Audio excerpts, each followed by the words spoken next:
Nawaomba serikali, Waziri Mkuu na Rais wa Jamhuri ya Muungano wa Tanzania, Dr. Samia Suluhu Hassan, mnisaidie kuondoka kwenye mateso nisiyostahili hapa Sober House Kigamboni. Mimi na familia yangu tumeingia katika mgogoro wa kutupiana maneno kwa kuanzia mwaka juzi, lakini wakati wote nimekuwa mkweli kwa familia yangu. Lakini kadri siku zilivyosogea, baadhi ya wanafamilia wa kushirikiana waliamua kuchukua uamuzi wa kuniweka Sober House wakati sijawahi hata kuvuta sigara.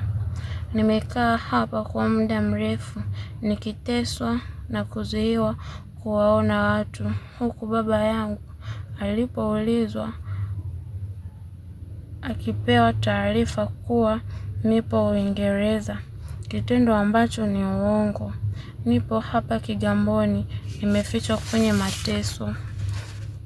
Kila nikijaribu kuomba kuondolewa na msimamizi, anaeleza kuwa niongee na ndugu zangu ambao sina hata mawasiliano nao, huku nikiwa nimefungiwa peke yangu ndani na kuteswa.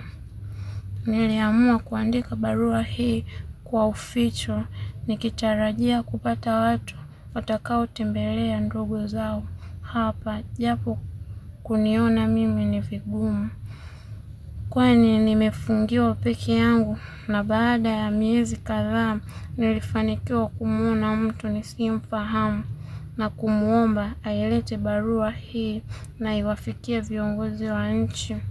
Ndugu zangu, hapa nimechoka kukaa na mateso na pia naumwa sana. Naombeni pazeni sauti zimfikie Waziri Mkuu Mwigulu Nchemba, Makamu wa Rais Dr. Emmanuel Nchimbi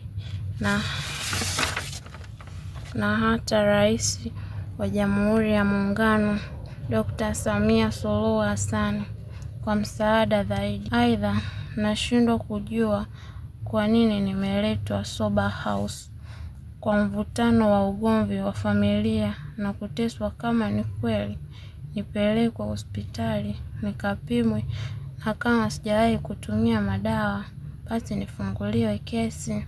Kama ipo jinai au madai, nipelekwe mahakamani kwa hatua zaidi za kisheria kuliko kuendelea kuishi kwenye mateso hapa. Mwisho, namuomba Rais, Waziri Mkuu na hata viongozi waandamizi wa serikali, na waomba kuingilia kati kuokoa maisha yangu hapa Sober House.